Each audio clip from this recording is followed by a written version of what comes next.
तुम अभी हार रहे हो, कल नहीं अभी। जब तुम शांति बनाए रखने के लिए अपनी जुबान थामे रहते हो, तब कोई और तय कर रहा होता है कि इस चुप्पी का क्या मतलब है। हर बार जब तुमने पहले कदम बढ़ाया, हर बार जब तुमने जरूरत से ज्यादा दिया, हर बार जब तुम चुप रहे जब तुम्हें एक सीमा खींचनी चाहिए थी, वे देख रहे थे। तुम्हें सिखाया गया था कि दयालुता से भरोसा बनता है, कि धैर्य ही शक्ति है, कि बड़ा इंसान बनकर रहना तुम्हें सुरक्षित रखता है। यही जाल है। जब तुम सदाचार में लगे थे, वे रणनीति बना रहे थे, और रणनीति हर बार उस सदाचार को हरा देती है जिसमें रीढ़ नहीं होती। तुम जन्म से भोले नहीं थे, तुम्हें भोला बनाया गया था उन लोगों के द्वारा जिन्हें इससे फायदा होता है, और आज ये खत्म होता है। खुद से ईमानदारी से पूछो, इस वक्त तुम्हारी जिंदगी में कौन है जो लेता ज्यादा है और देता कम? कौन तब फोन करता है जब उसे कुछ चाहिए और जब तुम्हें जरूरत हो तो गायब हो जाता है? वो इंसान तुम्हारा दोस्त नहीं है, वो एक निवेशक है, और तुम्हारी दयालुता ही वो एकमात्र संपत्ति है जो उसके पोर्टफोलियो में है। मैकियावेली ने इस बारे में 500 साल पहले लिखा था, दर्शन के रूप में नहीं, एक चेतावनी के रूप में, एक नक्शे के रूप में, कि शक्ति लोगों के बीच असल में कैसे चलती है। तुम्हें ये कभी नहीं पढ़ना था, और निश्चित रूप से इसे अपनाना तो बिल्कुल नहीं था। यही कारण है कि तुम्हें इसकी जरूरत है। अगले 10 मिनट मेरे साथ रहो, क्योंकि अंत तक तुम किसी से भी उसी तरह बात नहीं करोगे जैसे पहले करते थे। भाग 2, दुनिया की असली तस्वीर। ये बात तुम्हें कभी नहीं बताई गई। तुम में कोई कमी नहीं है, तुम कमजोर नहीं हो, तुम टूटे हुए नहीं हो। तुम्हें निशाना इसलिए बनाया गया क्योंकि तुम अच्छे थे। शिकारी लापरवाह लोगों को नहीं चुनते, वे विचारशील लोगों को चुनते हैं। जो आदमी हमेशा बिल चुकाता है उसे पहचानना आसान है। जो आदमी ना नहीं कह सकता उसे निचोड़ना आसान है। व्यवस्था तुम्हें बताती है कि तुम्हारा खुलापन एक गुण है, कि तुम्हारी उपलब्धता उदारता है, कि तुम्हारी माफी तुम्हें महान बनाती है। लेकिन सदाचार जब शक्ति के बिना हो तो दूसरों के लिए सिर्फ एक संसाधन है जिसे निकाला जा सके। सोचो उस आखिर बार के बारे में जब किसी ने तुम्हारे धैर्य का फायदा उठाया।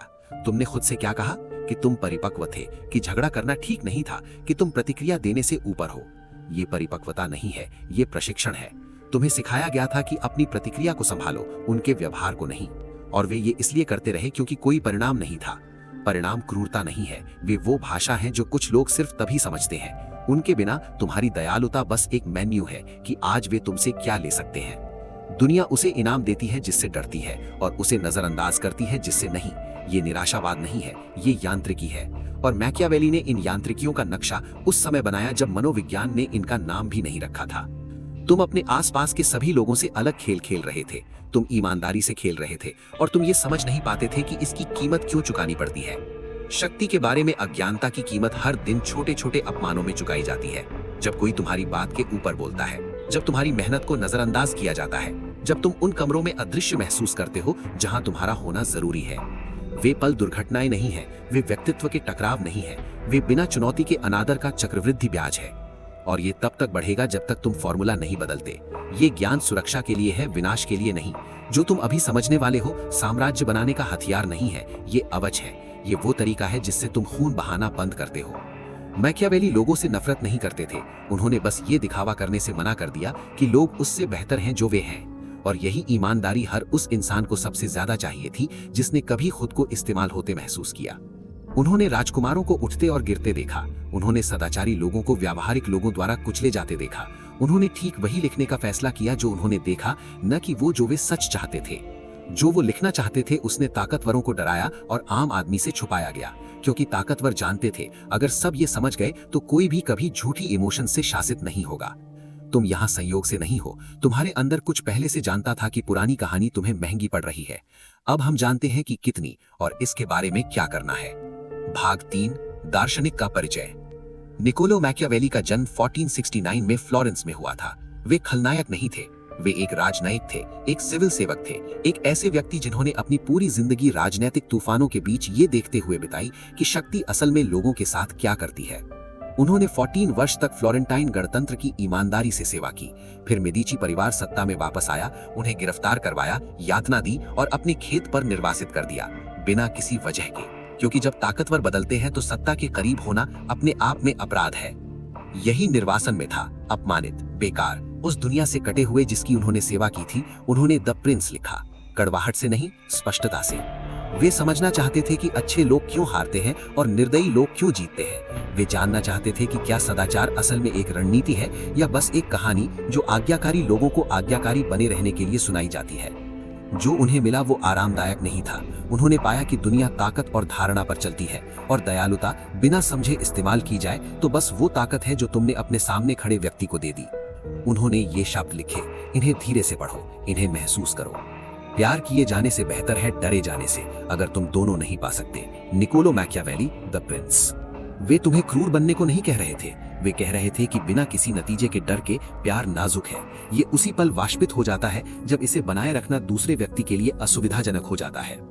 डर, सम्मान, नतीजे, अप्रत्याशितता, ये स्थिर होते हैं। ये दूसरे व्यक्ति के मूड पर, उनकी वफादारी पर, या उस दिन तुम कितने सुविधाजनक हो उस पर निर्भर नहीं करते।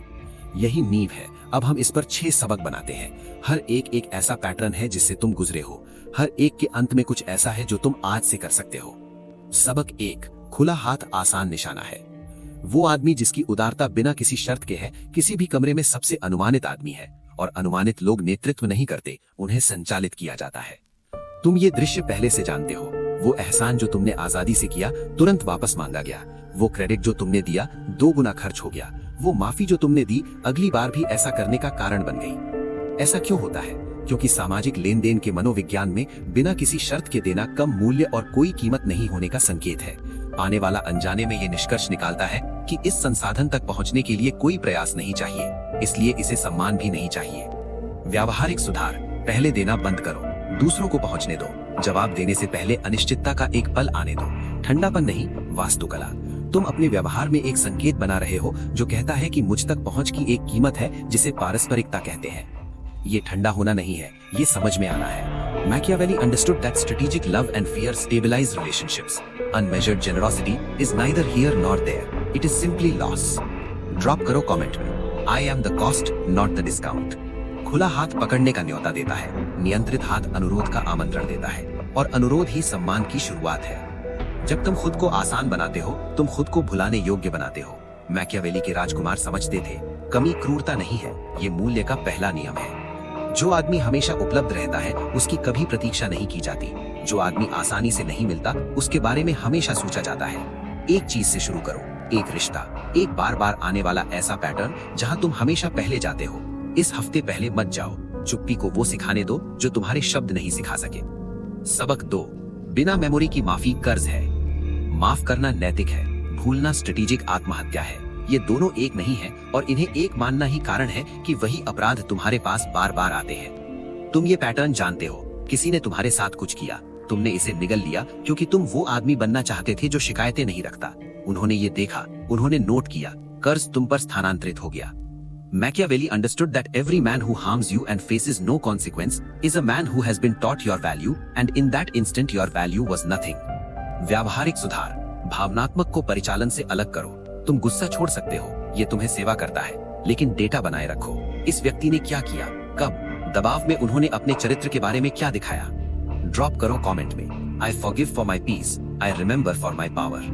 मैकियावेली ने राजकुमारों को दया से दुश्मनों को माफ करते देखा, और फिर उन्हीं दुश्मनों द्वारा 6 महीने बाद नष्ट होते देखा। उसने उन्हें महान नहीं कहा, उसने अप्रस्तुत कहा। लंबी याददाश्त वाला मनुष्य वो है जिसे कोई 2 बार पार नहीं करना चाहता, इसलिए नहीं कि वो सजा देता है, बल्कि इसलिए क्योंकि वो अब ये दिखावा नहीं करता कि पहली बार नहीं हुआ। आज का अभ्यास, एक ऐसे रिश्ते की पहचान करो जहां वही पैटर्न 2 बार दोहराया गया हो। तुम पहले से जानते हो कौन सा, जिसे तुमने दोनों बार समझाया। समझाना बंद करो, हिसाब करना शुरू करो। बिना सुधार के माफी बस एक धीमी स्वीकारोक्ति है कि तुम बेहतर की उम्मीद नहीं करते। मैकियावेली कहते, अपनी उम्मीदें बढ़ाओ या अपना जोखिम कम करो। सबक 3, तुम्हारी प्रतिष्ठा तुम्हारी पहली रक्षा पंक्ति है। जब तुम कमरे में नहीं होते तो लोग क्या करते हैं? इस सवाल का एक सीधा जवाब है, और या तो तुम इसे बना रहे हो या नजरअंदाज कर रहे हो। कोई तटस्थ जमीन नहीं है। वो पैटर्न जो तुम पहचानते हो, तुमने बेहतरीन काम किया, किसी ने इसका जिक्र नहीं किया, किसी और ने क्रेडिट लिया, या पहले बोला, या परिणाम को अपने योगदान के रूप में परिभाषित किया, और तुमने इसे जाने दिया क्योंकि तुम ऐसा नहीं दिखना चाहते जिसे मान्यता की जरूरत हो। लेकिन मान्यता न चाहने का ये दिखावा खुद एक प्रतिष्ठा है। उस व्यक्ति की प्रतिष्ठा जिसे मान्यता की जरूरत नहीं है, जो फंक्शनली उस व्यक्ति के समान है जिसे इसे अनिश्चित काल तक नकारा जा सकता है। मैकियावेली ने सलाह दी कि एक राजकुमार को अपनी इमेज को उतनी ही सावधानी से प्रबंधित करना चाहिए